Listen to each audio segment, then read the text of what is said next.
All right. I'm so happy you guys are here. Last session, I was like, everybody's going to be gone. Nobody's going to want to talk about retention. Everybody's brains are fried. But okay, so let's go. Let's get started. If you don't know who I am, my name is Teri Mangiaratti. I have a studio outside of Boston, Mass. So we're in our 28th season. Pretty big school, 1,600 kids, about 15. I don't know. I fluctuate between 15 and 20 teachers at any given time.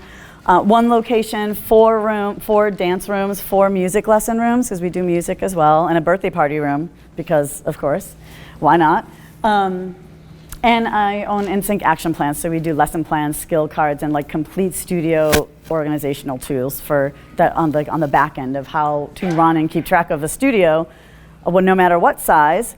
But no matter what size you are, I think you plan and get super organized so you can scale easily. So when you do get to the number that you all are thinking about in your head that you want to get to, you can actually handle it. Because I think that is something we do. We create these goals of numbers, and then we haven't really thought through what are we actually going to do when we get there, and that's where we can kind of hit a little bit of a glitch. But one of the things that we're talking through today is retention. So these are retention boosters, and just practical things that we can actually do to increase that number. So we talk about it a lot and we track it, and I'll talk to you again at the end about tracking retention and how we can make that important for your staff so it's something they actually care about, think about, and it's like in their daily vocabulary, what they want to do and what they need to do to keep that student coming. Your teachers should be involved in that. It shouldn't just be in your brain. It's an open conversation with my staff all the time, so that it's like part of our curriculum, and how we run our studio is focused on retaining those students throughout the season, which quite frankly has gotten harder and harder because they're so fickle. Like they want a short session, which you can offer, and we do, but a whole school year, it's a tough sell.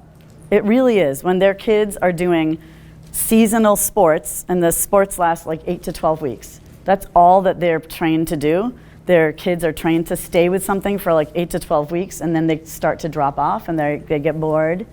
She's bored, it's really hard to get her here.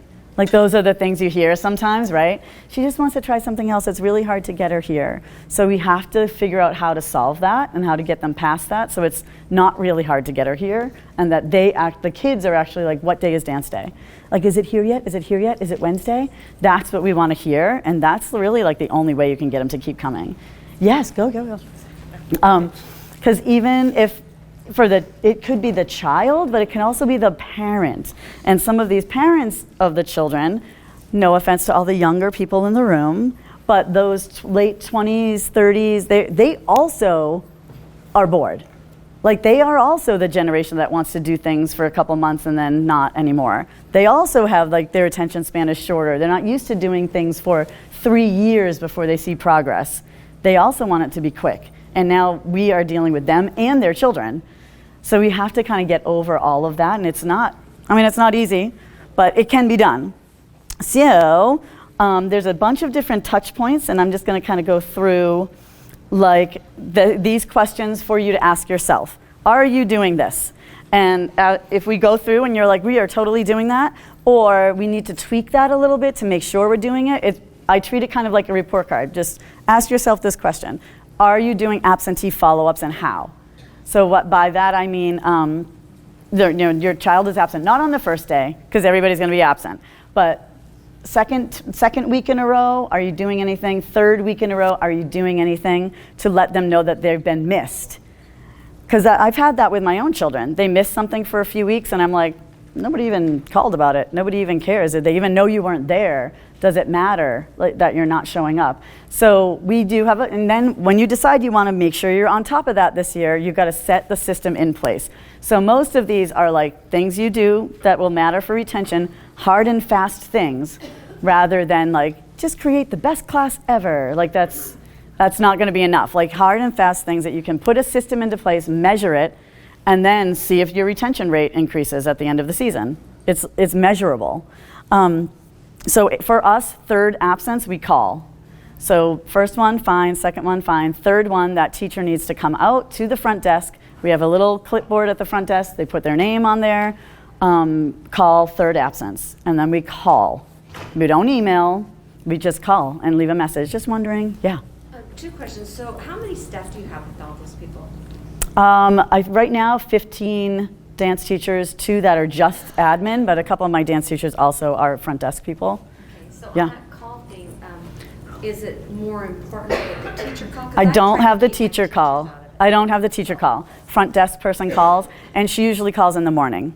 So I staff my front desk more hours than we're open. There's always somebody at the front desk if we have a class going on, but like our classes start at 3:45 or 4 o'clock, they come in at 2. We also have morning classes, so they'll come in 45 minutes before the class starts, they stay an hour after, or they might even stay for the whole, like from 12 o'clock to 4 o'clock, there's not really classes happening, but they stay through, and this is when they do all that stuff, when it's quiet and there's not like 1,000 people in the waiting room. But that third absence is when they call. Just checking in, want to make sure she's okay, and well, hopefully we'll see her next week. Let us know if you're having a trouble with the time or there's something we need to talk about. If she's just sick and you've been busy, no worries, we miss her, we'll see her next week. Just leave a message, that's fine. And they're usually so grateful, or they'll present the issue with you and you can work through it, right? But that's the most important thing, or you just get this, she just hasn't been showing up, and by then it's like, it's been 6 weeks, or, this has happened to us too, the card gets charged again for the next month's tuition, and they're like, we haven't been there in 5 weeks, and you feel like an idiot because nobody told you. So, as the front desk people, when you're doing these big schools and there's a lot of classes, I'm not gonna know. So the system in place there with however they're taking attendance and all of that. This year, I'm even changing my policy again because I needed to work on my faculty and how they were following through on this system. So for the first 3 weeks of class, when we go back, my front desk, I have an extra front desk person going in to just take attendance in every class, like not the teacher, the front desk person, so that we will know without having the responsibility be on the teacher to let me know, and then we can catch issues at the beginning of the year rather than waiting until it's like we're deeper into the year when she's coming to the wrong class or consistently late or whatever it is. We're trying to nip it a little bit sooner. So that's something to look at, and that's an easy change you can make, like right now, new policy for next year. Did you say your admin does that? They go into each class the first 3 weeks? They're gonna do it this year for like the first 3 weeks, just so we can check. Like, well, I don't understand why parents sometimes are like, I didn't even know it started, and you're like, you paid for it and you've signed up and we sent 100 emails and called a little, I forgot dance started. So, I mean, which is legit, valid, whatever. I could be that parent. I might have been that parent, I don't know. So we're trying to catch those for the first 3 weeks, but that will not last because there's no way I couldn't keep up with it. But the first few, we're hoping to kind of catch some of that beginning of the year stuff, yeah. What happens if you call the parent or they don't get back to you? Do you keep charging their card or do you wait until they give you a card? I will keep charging their card and hold their spot until they call me back. So we'll call them again the next week, and we'll call them again until something happens. Because I will have parents who are like, she's been really sick, and then we're traveling, literally have not been there for like 8-9 weeks, and they show up, and you're like, okay, I thought you were gone. So the last message, eventually we will say, I just really need you to call me back because I am gonna release her spot to somebody on the waiting list. Whether there is somebody on the waiting list or not, that's what we say. So that they'll call back and say, yes, or don't do that, we're coming. Things have been conflicting or whatever. So we kind of give them a couple chances, but we're gonna keep them in until they tell us not. And then if they call and lose their mind, I'll refund them or something. But I'm gonna do that because if I do take them out, somebody else will take that spot, and then they really will not have a spot when they get back from their 3 months in whatever country they were in. So, yeah. Let's see. Oh, just the name game. Plain and simple. If your teachers don't know the kids' names, they will lose the kids. So whatever you can do to and that's easy to say to your teachers, make sure you know everybody's name, okay, but how are you making sure that's happening? And by that I mean you put it right in the lesson plan. So if whatever the plan is for the first month or however long you're taking in kids, you put a name game in the lesson plan. So you line them up by the first letter of their name. You line them up by their birthday, or you find kids with the same name, right? We had one class that had 3 Nolans. And 3 Nolan is not even a common name. So we make any kind of name game. You gamify it in your preschool classes or your older kid classes too. Put it on their label, hide them, see if we can guess, make the teacher play the memory game, line the kids up, or however you want to do it, but instill it in the lesson plan. They need to know their names. And then you go in, you stop in, you pair up teachers and see if you can quiz them. Okay, it's name game quiz time. Who do we know? Do we know them all? And you start to add, there's a bunch of things you can do. You remember that game, I'm going on a picnic and I'm bringing Jennifer. And, you play a game to try and remember all their names. Because that's one of the biggest things. If they're saying their child's name wrong or they don't know their name, they're not going to end up feeling connected to you and they're not going to come back. I had things I had teachers that didn't know my son's name for halfway through the year. I'm like, you are the worst teacher in the world. You need to know their name, but that's really hard when you're teaching hundreds of kids to know their name. And they all look the same with their little buns pulled back, right? So you have to teach, train them on that and make sure that they do that. Quiz them, pop in and quiz a teacher, see what happens. Make it a bonus if you need to make it a bonus. Give them have your $5. I'm going to say Dunkin' Donuts because I'm from New England. But have your $5 Starbucks card or whatever ready to be you knew all the names in this class, whatever. $5 Starbucks card. Make it a thing. But they have to know it, and it has to be structured in more than just, do you know all your kids' names? Because they don't. They're cutie, sweetie, honey, girlfriend, whatever they're calling them, and they don't actually know their names. The kids aren't dumb. They know that you don't know their names because you keep calling them girlfriend or cutie, sweetie, whatever. They know. The kids know. Appreciation events are great. They're super helpful. Put them right in your schedule. Get them ready now. We do a family appreciation. We always do it around Thanksgiving because why not? It runs with our themes for kindness and friendship and gratitude. So we do a full appreciation week or a week and a half, however it falls, with the schedule. And we'll put out a bunch of giveaways. We'll set out coffee and treats and little goodie bags for them to take, and they love it. And it does make them feel connected. This past year, we had one mom who she almost started crying over a cup of coffee, which, she probably had other things going on. But but they come up to because it's a big table at the front desk, and they're like, is this, how much is the coffee? And I'm like, well, it's not. There's a million signs that say it's free. Free gift on us, free coffee on us, but nobody reads anything. So they asked how much it was, and I was like, oh, no, it's not. You don't have to pay for it. It's free. It's Family Appreciation Week. It's free for you. And take a little goodie bag. I had these inspirational rubber bracelets that you buy on Amazon for 17 million for $50. And I had put them all in a little organza bag and a rubber bracelet. But they all had little inspirational sayings on them. And they were all in these big baskets. I'm like, take a gift, have a coffee, take a little calendar for when the recital is. That was on there too. These little save the date cards. And she was she started crying. Nobody does nice things anymore. And I'm like, oh, well, great. It's a cup of coffee and a 2-cent bracelet. But they thought of it. And it also encouraged so the parents were chilling out, having coffee and chatting. So it kind of, increased community in the waiting room for that week too. So those are great to do, super easy. We just put our Keurig out there, our little Keurig from the staff office. I want to just put it in the front lobby. I'm not going to do it every week because it's a mess and it's hard to clean. You got to clean up, and the little coffee costs stuff, right? You got to keep your creamers cold and all that. It's a little bit of a headache, so I wouldn't do it all the time. But the weeks that it's out, they love it.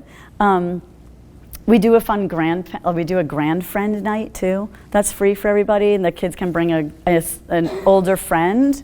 So it doesn't have to be a grandparent if they don't have any, but we've had people bring a great uncle or a neighbor or something, and they get all dressed up and they come and they dance for an hour and a half, and we do the stroll or an older line dance, and then the little kids teach them a newer line dance, they do the Cupid Shuffle or the Cha-Cha Slide or something, and then they teach them, then they're going to waltz, and they do the stroll, they do a little friendship bracelet station. It's all free, but then that gets the grandparents involved. And if your grandparents involved and they love their grandchild and dance, you're done, that's fine. They're staying, they're lifers. So grandparent day's fun. Appreciation events are easy. But you can get them in the schedule now, because once your year starts to go, you're going to be ain't nobody got time for Family Appreciation Week. So you have to schedule it now, Skill tracking is, obviously it's close to my heart because we're the skill card people, but it is wonders for retention. It's just everything for retention. To tracking progress of your kid, a la, martial arts and the belts and whatnot, right? That is genius, first of all, but we don't have anything like that in dance except for maybe like you finally get your point shoes, like that big day that they're all gunning for. But skill tracking just in general, what you're learning this week, what you're learning next week, and having that be visible so they can see what's coming gets them coming back. It's a game changer once you start to get that involved in the lesson plans of the studio at large, at all styles and all levels. They like that. They like to see the card and see what's at the end and what's that. We'll even do ours double-sided, so like the next level is on the back, so they can see what next year brings. And it's so obvious, but you just have to wait and see. Come back next week, because next week is shuffle step. And they're like, they want the sticker, so they're excited they come back. It's so easy to do, but it just have to, like a little bit of forward thinking, but that matters. And parents love that. You're gonna have your parents that can just appreciate dance for the creativity of it all and the expression of it all. And I love that she's being so creative and expressive and emotional and blah, blah, blah. And then you're gonna have the other brain parents that are like, when is she learning? How does she move up? How does, like who's winning? There's no scoring. There's like no scoring in dance class. So this kind of solves that a little bit. Like, we're getting better. We're learning skills. They are making progress. And they're also, being creative and expressive and emotions and all of the other things. But for those parents that's not their language, they're like, I don't know what the end game is here. So that kind of solves that problem for them. Organize that though. The Skills chart. Do the kids keep it in their bag? So we've done it a couple different ways. The first year we put all their little names on them and we hole punched them and put them on a lanyard. That was like COVID year. So I wanted to, because the parents weren't coming in for like ever and a day. So I wanted to kind of find a way to communicate to parents like what is happening. So we created the skill cards, we hole punched them, put them on a little ring and put them on a lanyard. The lanyard had their name and what class they were going to, because they were dropping them off outside, like 4-year-olds lined up on the sidewalk of the strip mall, and with 4 different dance rooms, who are you and what room are you going to? So we made up all the little lanyards and we would be like, oh, okay, come with us, Studio 1, and we'd bring them, and then we just clip them to the lanyard. We did that, but then they were coming back like tattered, torn, and like wet. So we started, now we make them one for every child, but we either clip them together on a little ring or we binder clip them together, and this is that class, and then we keep them in the office. So we don't give them out until the kids have been in class for about a month, let all the stragglers come in and the wrong class kids get moved, and then we take them out every few weeks. We don't use them every day. It would be a lot to take them out every day, but every few weeks we know what they're learning. We did jazz square, we did pivot turn, we did Lindy. Okay, let's take out the jazz cards. And so we go get them and give them out, and we give out their stickers and little smiley faces, hearts, whatever you're gonna put on there. Take pictures, we post them, then we email them home to the parents so they can see that we're making progress.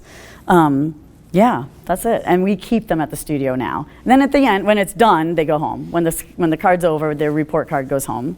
And then they know that they're ready for the next level. So even our older kids, it's cute for the little ones, they love their stickers, but the older kids need them to move up.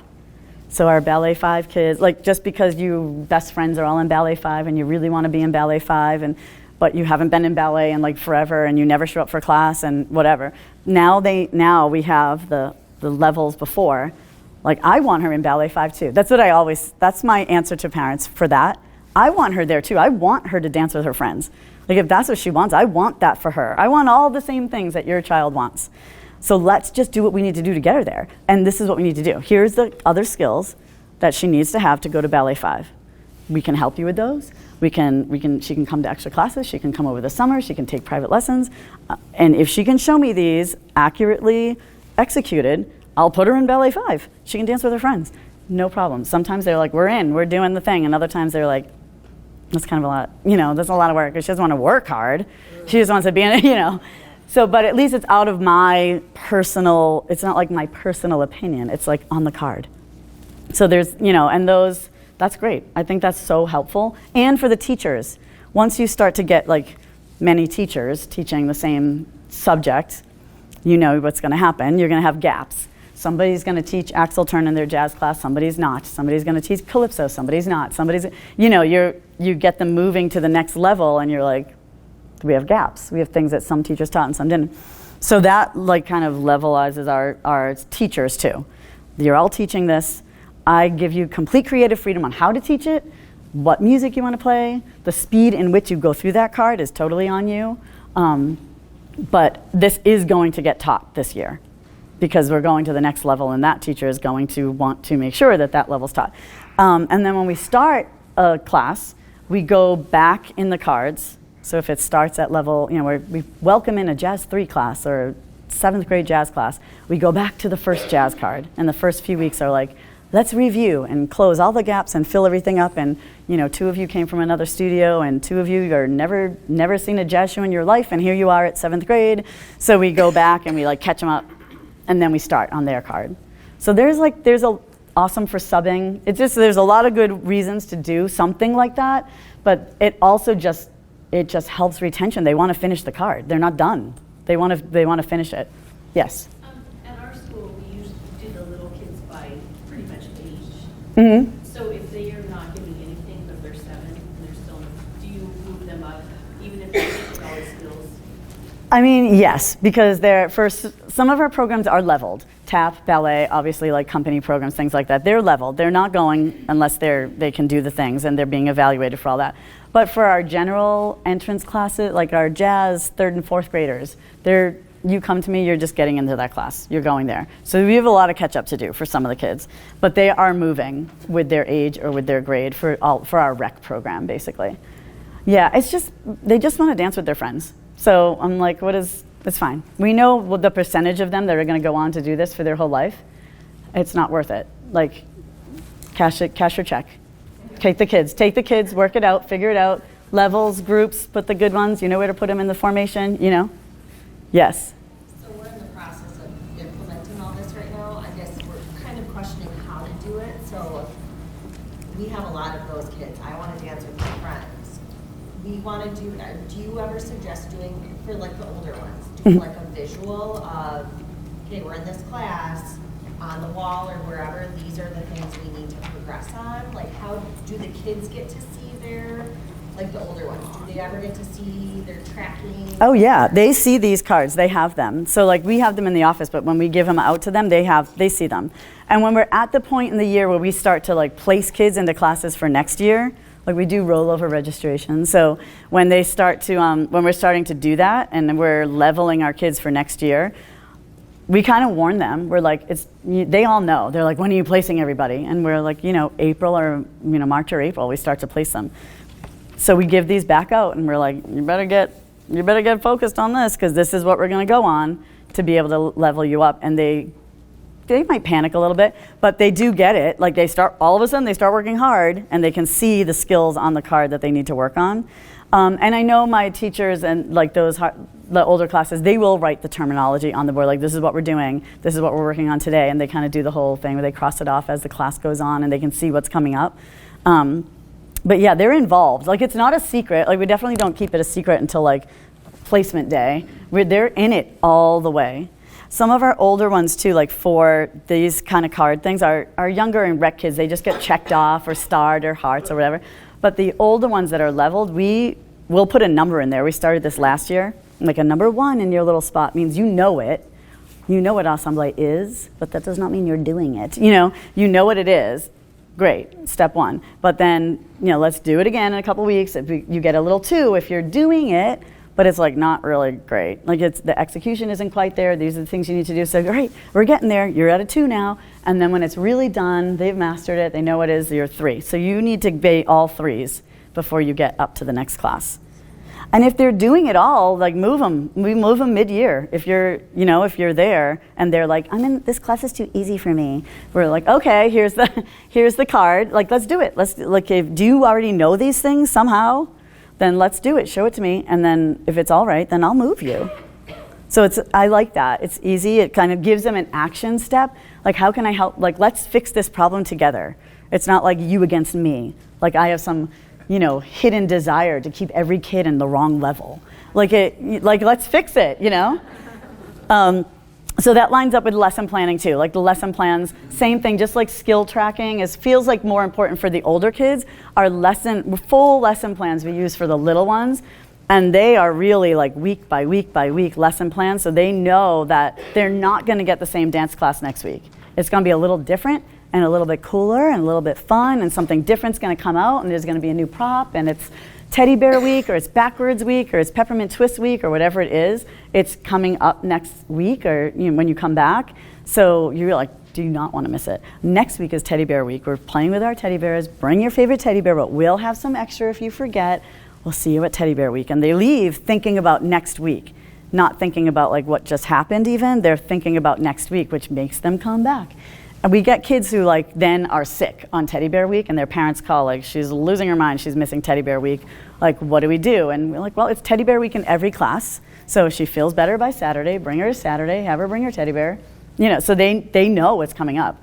And I publish all the weeks in our student manual, so they know every theme of every single week. And I think it's great, because some parents will never open the damn thing. Other parents will call and say, like, we're going to be in, Africa on April 17th, so she's going to miss Peppermint Twist Week. What should she do? I'm like, she should go to Africa and have a good time and come back and take her preschool dance class. Like, it's fine. But they some of them really do, like, live for that. And that's how they get their kids to get to class. Like, I'm having a hard time getting her there. I'm like, have you seen the theme weeks? Like, let me give it to you on paper. It's in the manual. Then you can talk about it. Like, it's teddy bear week there. It's not like dance class again. It's like, I don't know. I feel like that's a hard sell for like 42 weeks or whatever the heck we teach the same class for. So that's, I think, and we're here, and like we've still got a month left of summer-ish, kind of, depending on where you live and when school starts up. But like getting those lesson plans in place for a new season is awesome, whatever they are. There's not a million, but a handful of preschool lesson plans out there that will do the trick for you.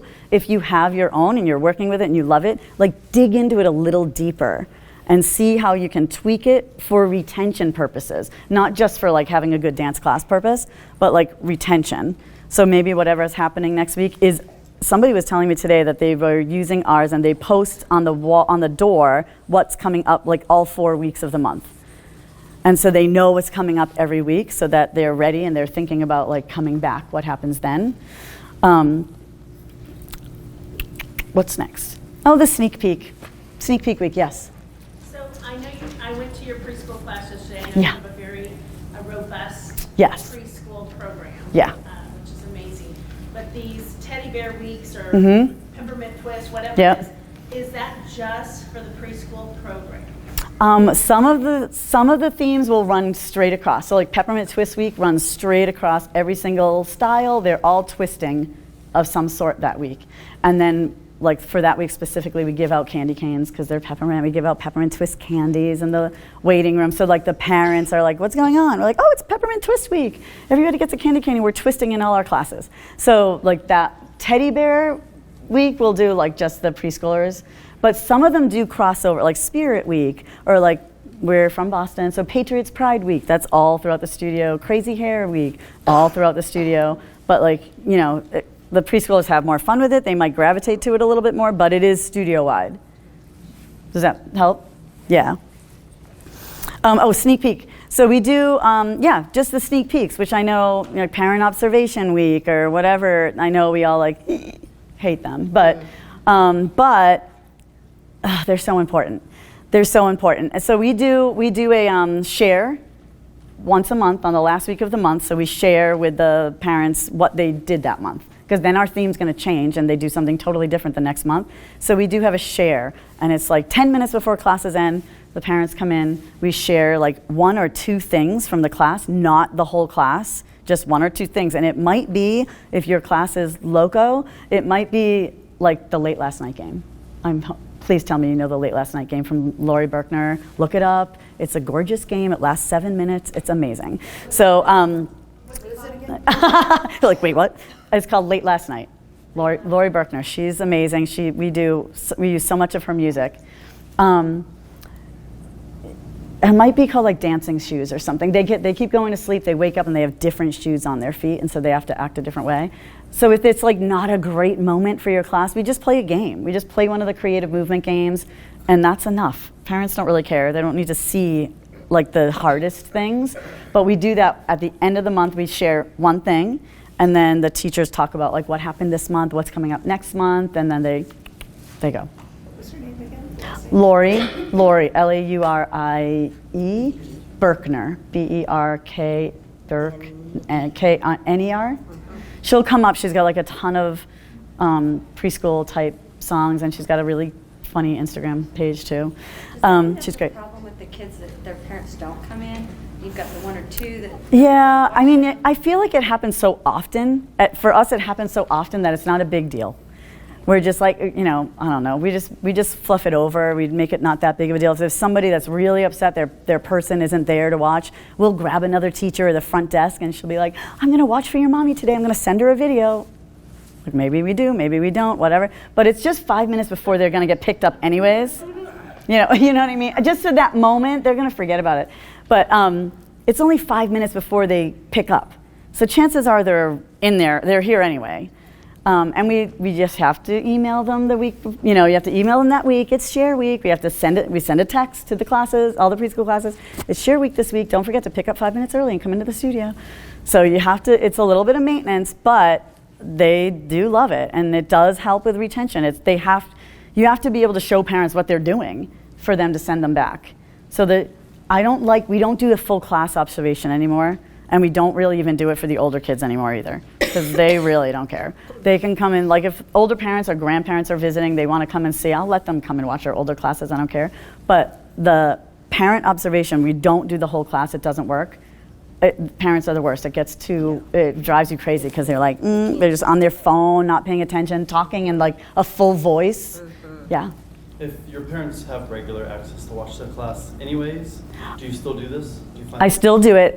We don't give them like virtual access, like they can't zoom in or go to the live stream. Watch the class every week anyway. Yeah, we have video monitors, so every class there's cameras in all the rooms, and in our waiting room there's like big monitors, so they can sit there and watch on the monitor, and a lot of them do, some of them don't. The new ones are like, right up on it.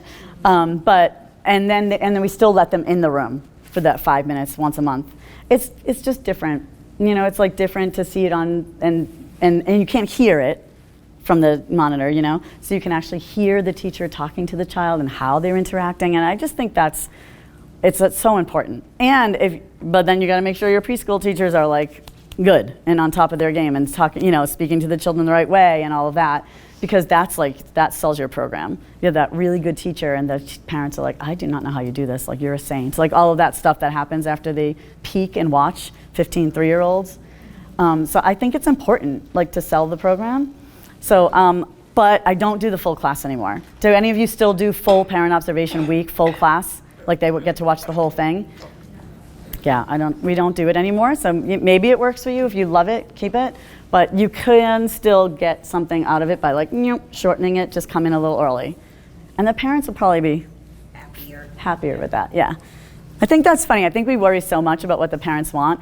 For us in the Northeast, like, are we going to cancel class today because it snowed a little? It snows, the weather, do we cancel? Do we have it? You stay up at night worrying about it, but as a parent, you're like, just cancel the class. Like, most of them do not care.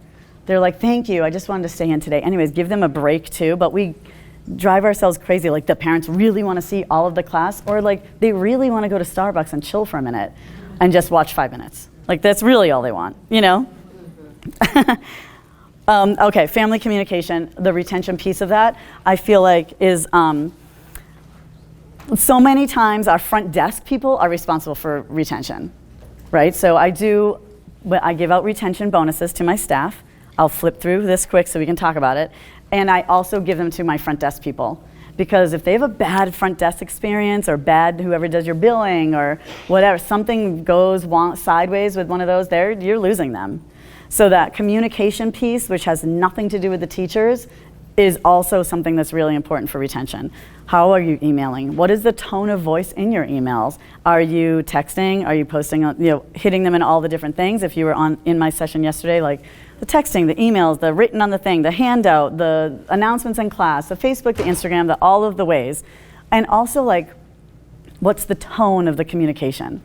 I think that's really important because, you get some snarky tones sometimes. and it may not be intended that way, but there's a certain way that I like to talk to my parents, and that helps them feel like good, right? Not like, as per my email, like things like, you know how you can get like that? I just kind of just stay, even I want to, like my gut wants to say something like that, I don't. I'm just like, hey, no worries, I know you're super busy. I'm gonna forward you the email that we sent 900 times so you can see it again, but, so we have to be careful of that. So a lot of times I will reread important texts and spot check my office staff and how they're texting, or not texting, emailing people, and catch some of that. Like some of the things I just don't, I'm like, nope, I can tell you we're having a bad day. We're not sending that. Like that's not the auto response I want on that. And then just script that up and have it ready for them to use consistently, so you're consistently in the same tone. Like the email that we send out when their bill is not, when their credit card's not going through. How those people, and the credit card doesn't go through, and that I had to change that a while ago. And now our subject line says, oops, looks like we missed something. Please update your card. And it literally says, oops, because I was like, overdue balance. I don't like getting those emails. Like we don't need to do that. We can try and be cute about it. Eventually, they're going to get that like gone to collections email. But we'll start with an oops. Looks like you forgot to update your card. The personal cards and emails, we do this a lot, not like in an every child way. We used to send a birthday card to everybody. We can't do that anymore. I can't keep on top of it. That's not happening. But we will periodically, I will bonus my staff if they can send 5 positive emails to 5 kids in your class in the next 2 weeks. And we'll do that a couple times throughout the year.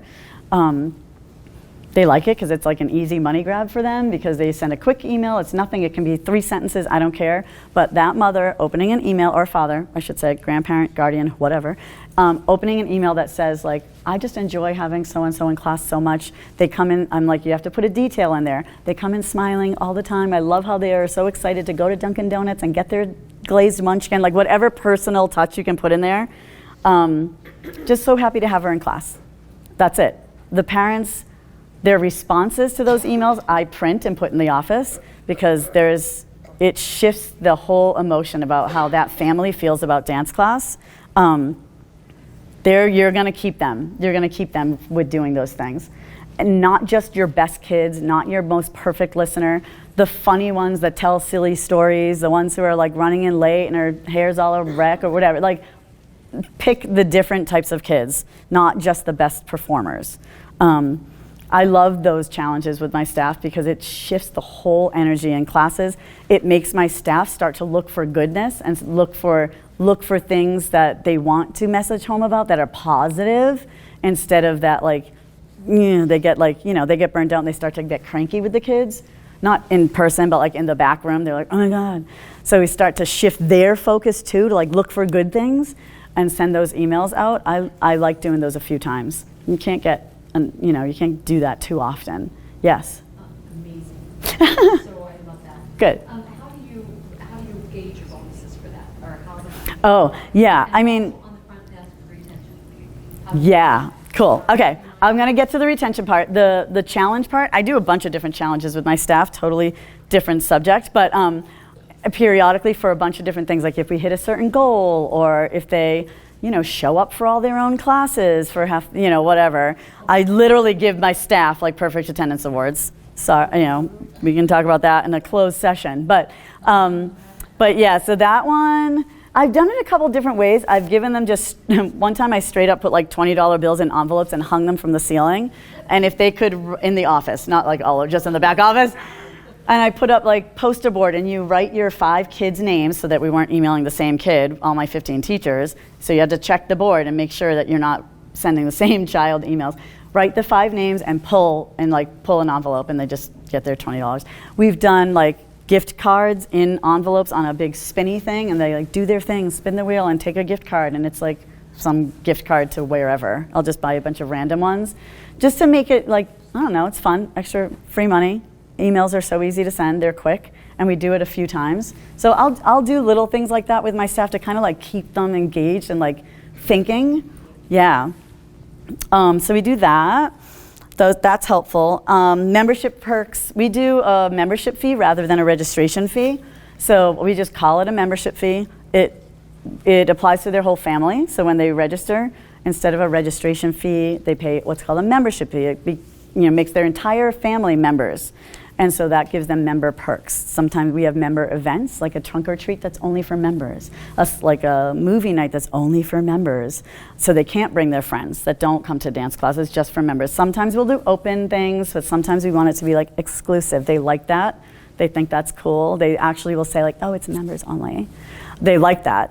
And then we have member pricing and non-member pricing for a lot of our other things. So birthday parties have a member price and a non-member price. Summer camp, member price, non-member, drop-in classes.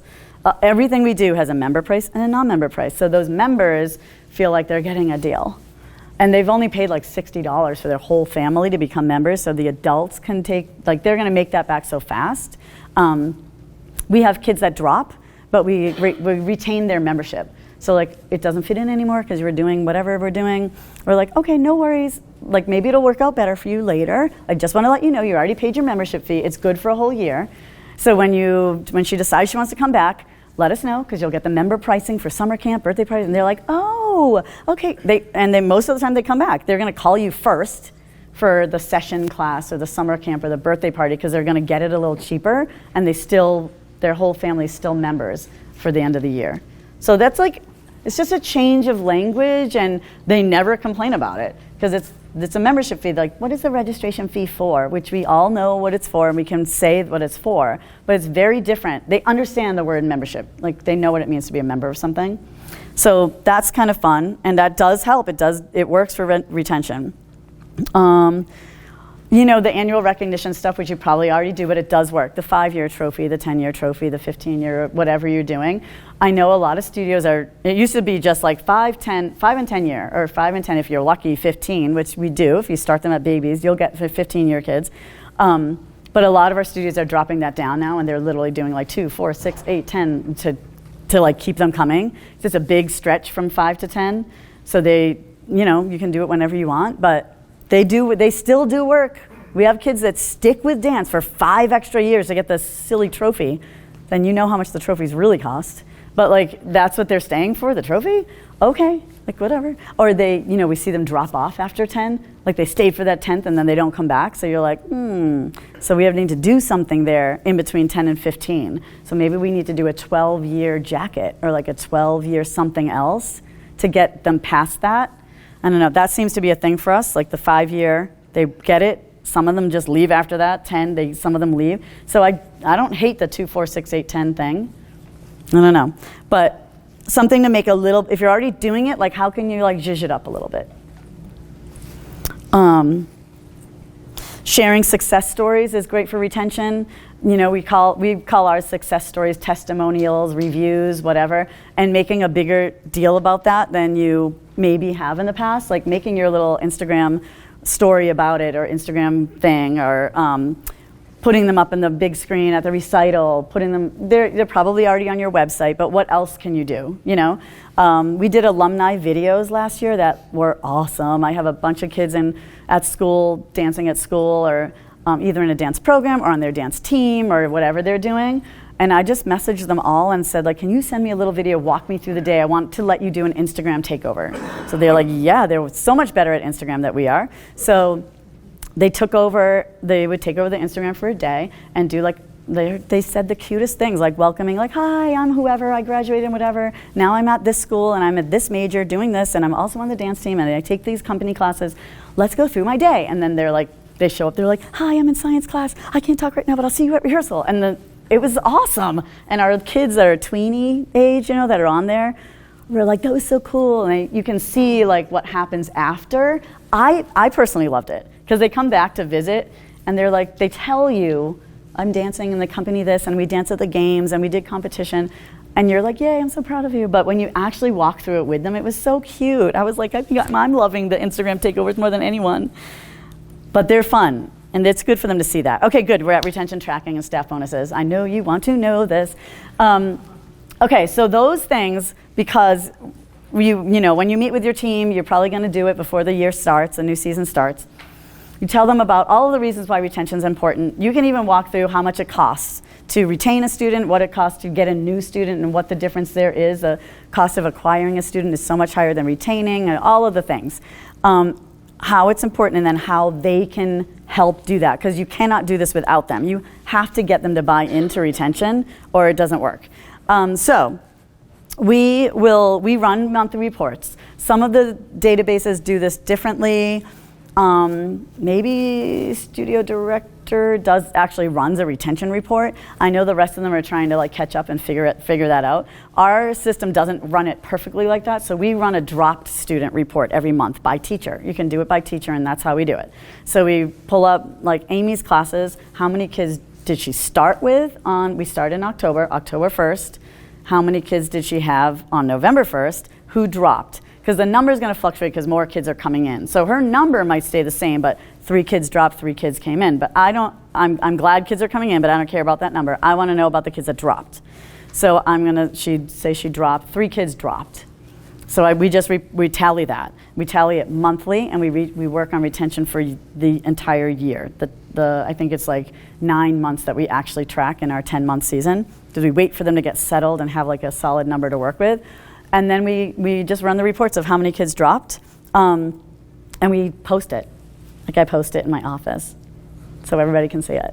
So they can stay on top of it, because like if it's a problem and you're dropping kids, like you need to know that before November or December. You have to know, and then that December break, or like January coming back, like getting through Christmas, like sometimes there, you have to do some work there before the break or even during the break to make sure you don't lose them. Because once they're out of the routine of coming, that's kind of what happened with COVID a little bit. Parents were like, I kind of like being home. I kind of like having dinner with the family. So I don't want a class between 5 and 7 anymore. Things change. So that happens during our school vacation weeks too. So we have to kind of pay a little bit more attention then. So we just run the report every month. You can look at it, I think you should look at it by teacher, look at it by program. Like maybe retention's awesome in preschool because you're doing things in preschool, but that like 7, 8, 9, 10, 11, 12 age isn't great because we're not focusing on that as much. Like you should look at it by program also. Harder to bonus that way, but teacher is easier. I just put in a big Google spreadsheet. You can put it in a Canva thing, like however you want to display it, but I do let everybody see it. So ours is in a Google spreadsheet, and all my staff has it, like they can see it. They can't edit it, but they can see it. And I will post it on our staff Facebook page every month. Here's the updated retention report so that everybody can see it. I have it we print it and like put it in the office so that everybody can kind of see it tally. And then what comes next? Okay, so then comes the bonus part. So at the end of the season, I do give a retention bonus to each teacher according to the percentage of the students that they've retained.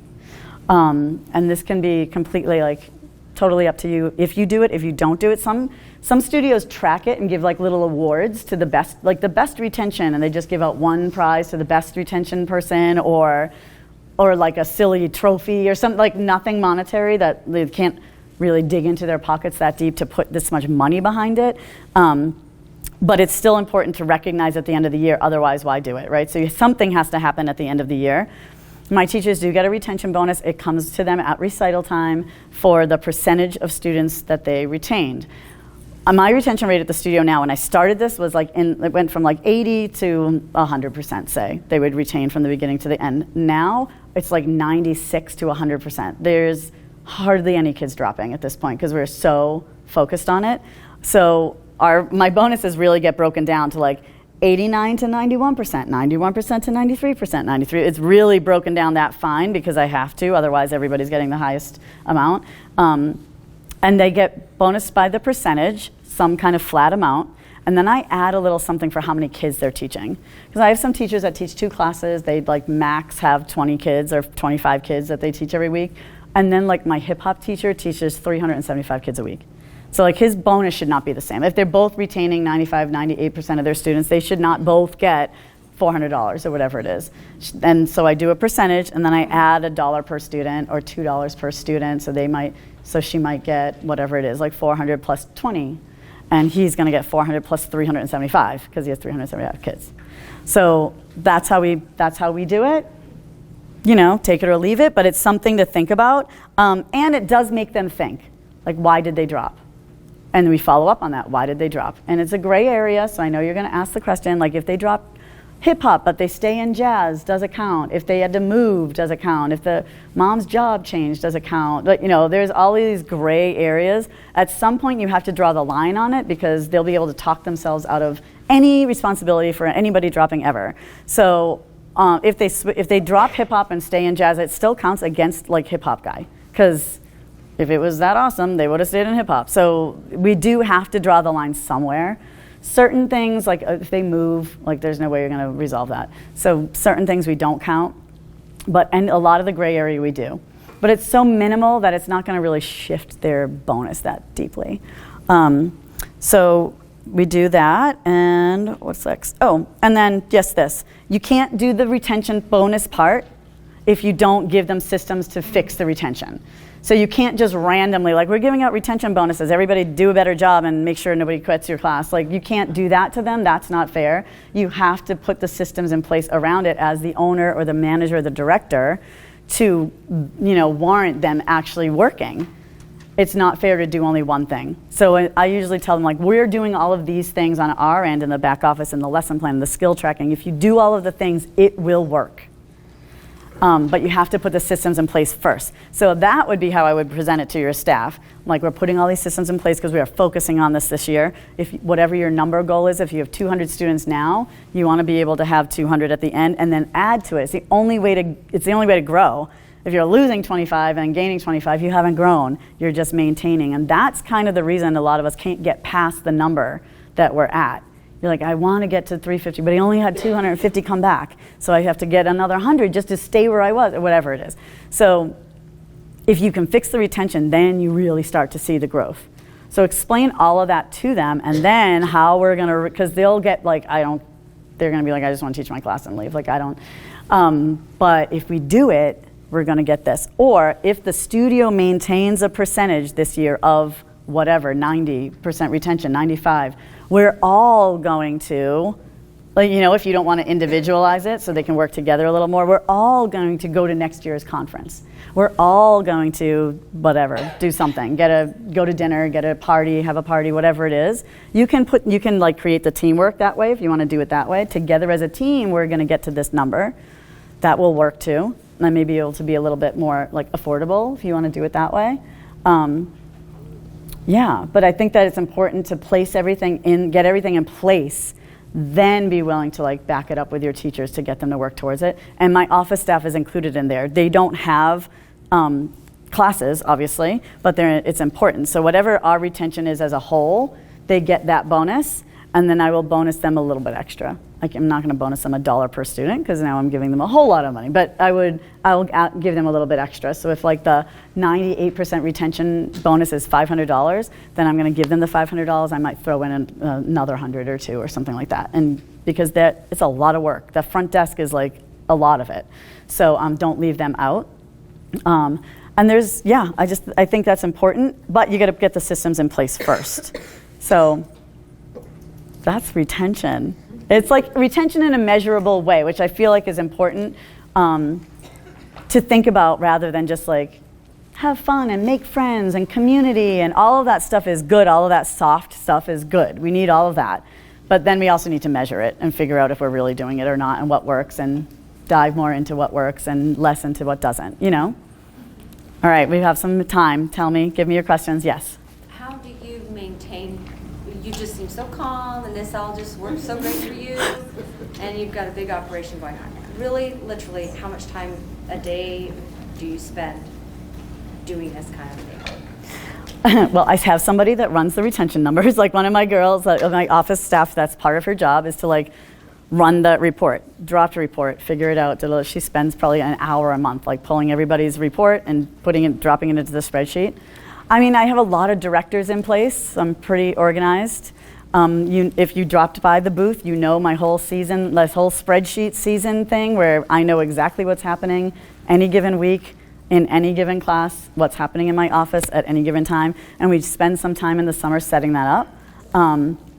But it has to be that organized if you're going to have that many kids and that many teachers.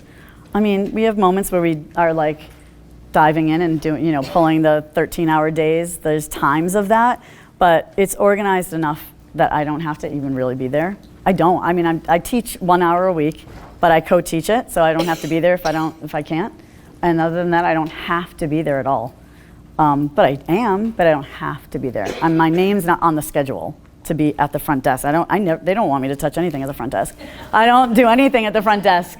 I'm like, registration comes in, I'm like, great, I registered a little, I put it all on a sticky note, and I'm like, somebody else put that in, because I will probably do something wrong. I know how I'm just not the one doing it all the time. So, but it's really the systems that make it run. Yes? So going back to the systems, I'm Yeah. just trying to get, I guess, my brain wrapped around it. So like in a 4-week month, Yep. you're gonna do like teddy bear, bring teddy bear week, like 1 week. Yep. You're gonna do your skill card 1 week, and then you're gonna do like sneak peek or bring Yeah. parents in 1 All right. week. Is that sort of about? Yes. I'm just trying to follow that. Let me show you my spreadsheet. So this is like, I printed half of it. I only printed half of it because I couldn't fit it. Mine is typically like, I printed out 6 feet long and 4 feet tall. And it is literally, I'm catching my thing there. Yeah, so these go with our mini lesson plans. It's welcome month, so I don't know what we have there. Welcome week, we roll out the red carpet for the first couple weeks. There's like a red carpet, step and repeat, red velvet rope like entry we put out for the first few weeks. So that's what's happening.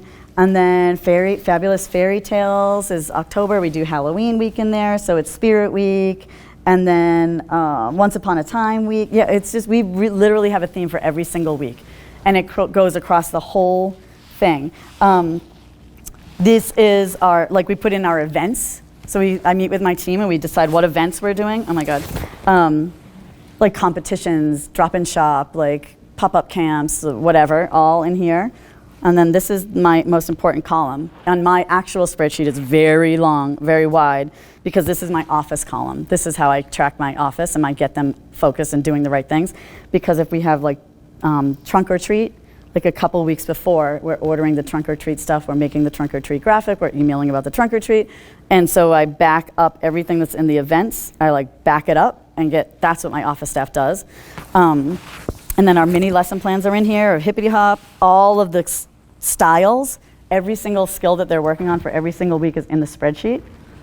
So my staff walks into the office and just looks, and they're like, oh, it's Peppermint Twist Week. Oh, we're doing Graham Twist in contemporary class.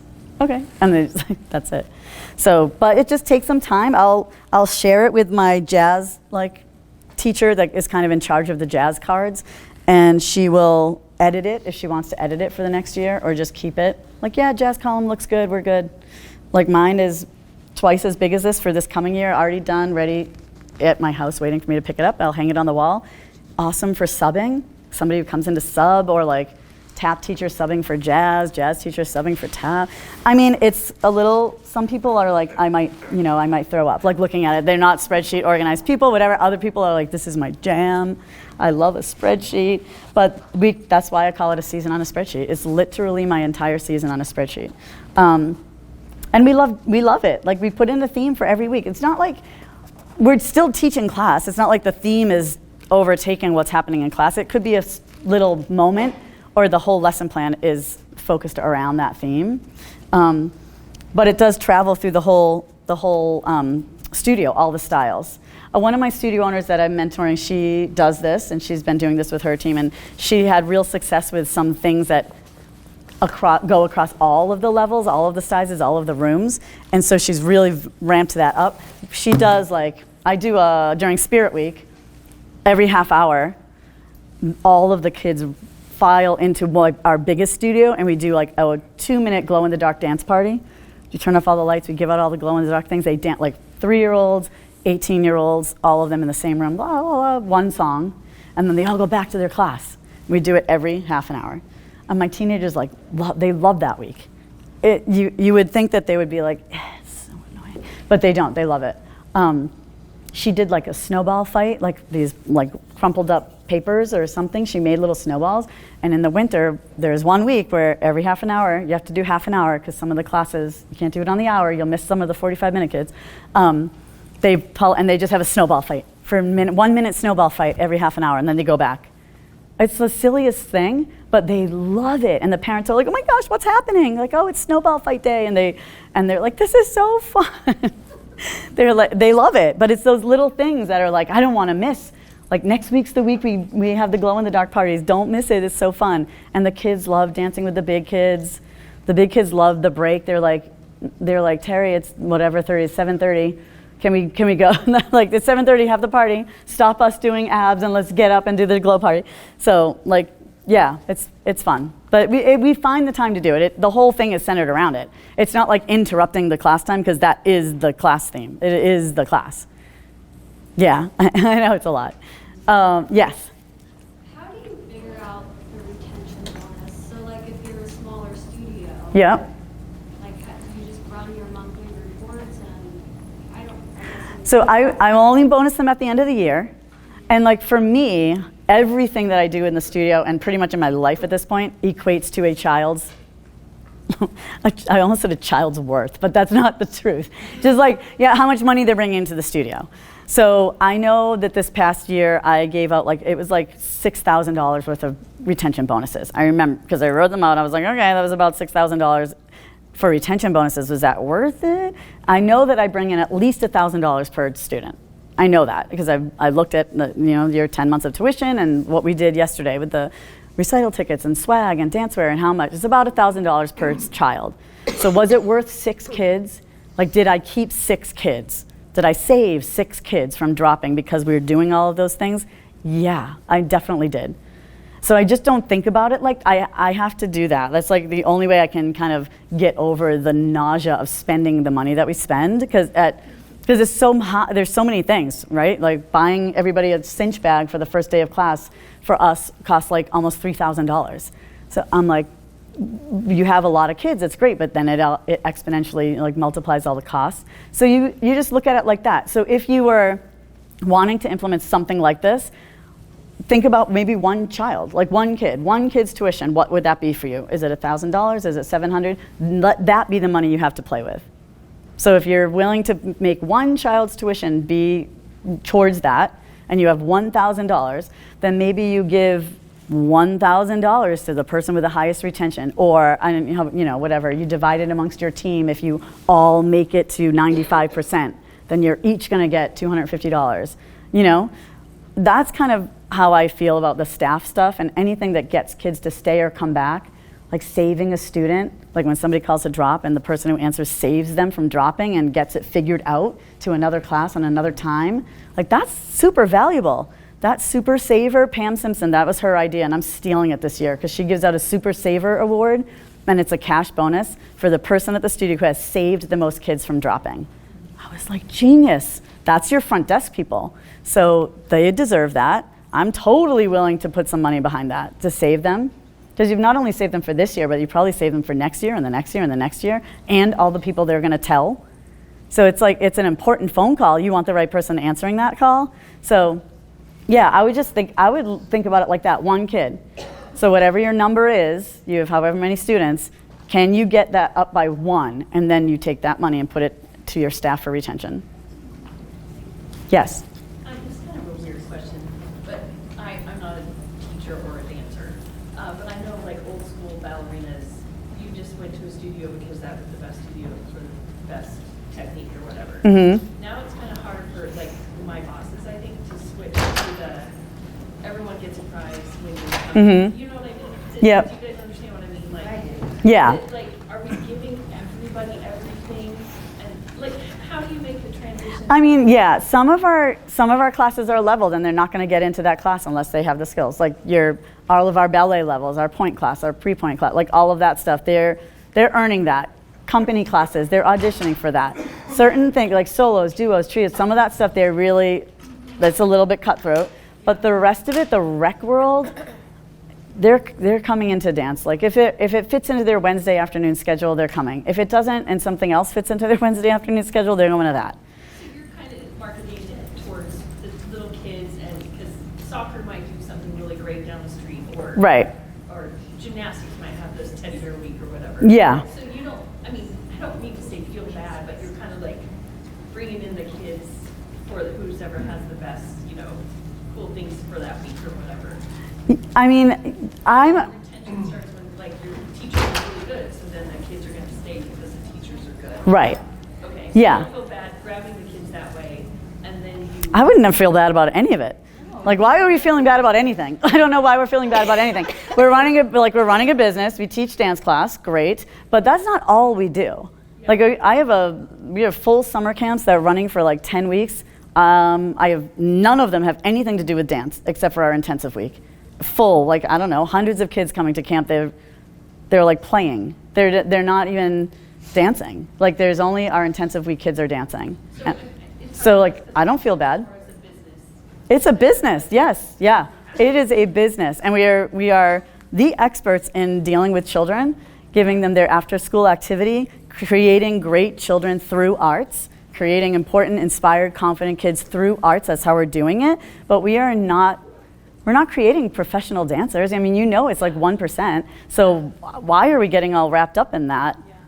I mean, it's great if you don't want to make any money, but if you want to have a business that makes money, then we got to let the kids in and give them what they want. Friends, confidence, fun, expression, stress relief, mentors, all of it. Like role models, older friends, and then the kids who want to go that direction, yes, they're going to get great technique and great training this way, like in this track. The rest of it, we're having a good time. Safe environment, fun, shows, performance, get on stage, confidence, make your speech, get your job and your interview, stand up, walk down the hall, like walk in the room, make friends, like all of it. That's really what we're selling, right? And they're dancing, like they're dancing. But we also teach, so that's the thing, if you're gonna do that, because we also teach music, we do it with music. We also have a theater program, we do it in the theater program. So it's not just one way we're doing that, It's a mind shift, and sometimes it is definitely there is a generation in the pool of people that are like still not there, right? Like it's the craft and the artistry and the performance quality and all of that, and giving the free classes and all the scholarshiping and like extra whatever, and still not cutting their own paycheck. Like, no, we can't do that anymore. It's not happening anymore. Like, it's going away. So somebody else is going to come up and scoop up your kids because they're having glow-in-the-dark parties. Yeah, you know what I mean? It's going to happen. They're that fickle. Like, it is going to happen. And it's fun. Like, if we love kids, we love kids. We don't just love them because they can, like, land a quadruple pirouette. Like, you know what I mean? Yeah. Thank you. You're welcome. Yes. A little bit deviating from exactly the retention thing, but something that you talked about that sounds really fun to me that we don't do. Can you just briefly tell me how you do a pop-up camp, or how that works, or Yeah. how you advertise it? Yeah, pop-up camps are just one-day things, and they're like a few hours, 9 to 12. Really, it's whenever my staff is available. So I will ask the staff, like, is anybody available to do a pop-up thing on this day? Some of them will be like, I have something in the morning, but I could do 12 to 3, or so whatever times it is, it's going to be short, like 3 hours. And it's just around, it could be anything. Sometimes we do them geared towards little kids. So we'll do like a mermaid pop-up camp, or Barbie. We did a Swiftie party. That was fun. So that was like a little older. Or we'll do a pop-up like back handspring workshop or pirouette workshop. Or it doesn't have to be like little kid centered, but it pops up and it just happens once, and that's it. So it pops up, usually we use Sign Up Genius or something, so we don't even have to deal with it in the office. They log on, they have to pay for it, and then we look at the report to see who signed up. Like, nobody ever even calls the office about it. It's all done through Sign Up Genius for us. And it pops up, so you don't advertise for it early. It literally pops up like the week before. And you're like, surprise, pop-up camp, Saturday. Parents aren't signing up for stuff early anyway, so don't stress about it. We might really, if I feel like the energy level's weird and I want to do something fun, like, I don't know, I just want to throw something fun in there, I'll throw it in the week before and just have it happen next week. That's it. That's all. Pop-up camps or pop-up parties, pop-up night, like whatever you want to call it. We call them pop-up because they're not on the schedule, and they just randomly show up. Yeah, they're fun. So how much is your advertising budget? For like everything? Oh, I mean, do you want to know the funniest thing? I was talking, because Jennifer Randall, if you were here earlier, she tried to save me, but I got put in Facebook jail right before COVID, so I cannot place an ad. So think about that for a second. I cannot place a Facebook ad or an Instagram ad. So I have not put $1 into Facebook or Instagram since pre-COVID because I don't know what I did, but I did something that they didn't like and I could not get out of it. So they gave me a choice. I could either start over with a new business page or I could move forward with no advertising privileges. So I was like, I'm not starting over, so you know what you can do with you and your advertising. I will go, and I focused on Google ads, but barely. I ran those for a hot minute, maybe for like $1,000, and I don't. I mean, we organically will post and tag people, we tell people, we show up at the community events, we do the parades, we do all the things we need to do, but I pay nothing to them anymore. It's crazy, right? I lost sleep. I was like, oh my God, that's it, we're done. I mean, I spent so much money. I was spending like $500 a month on Facebook, and then it all ended, and I was like, wait a second. Nobody cared. Like, nobody cared. I just focused on other things, and I pulled in the staff and was like, okay, we can't advertise on Facebook anymore, so we got to pull it together and make sure we're doing these other things, emails and texting and bring a friend and, parties and things like that. It didn't matter. Isn't that right? Isn't that crazy? I mean, I didn't want it. I would still be paying Facebook, believe me, probably a lot more. So it wasn't, I didn't do it on purpose, but it worked. Yeah. All right, I think we have to go because Steve and Angela are going to be out there.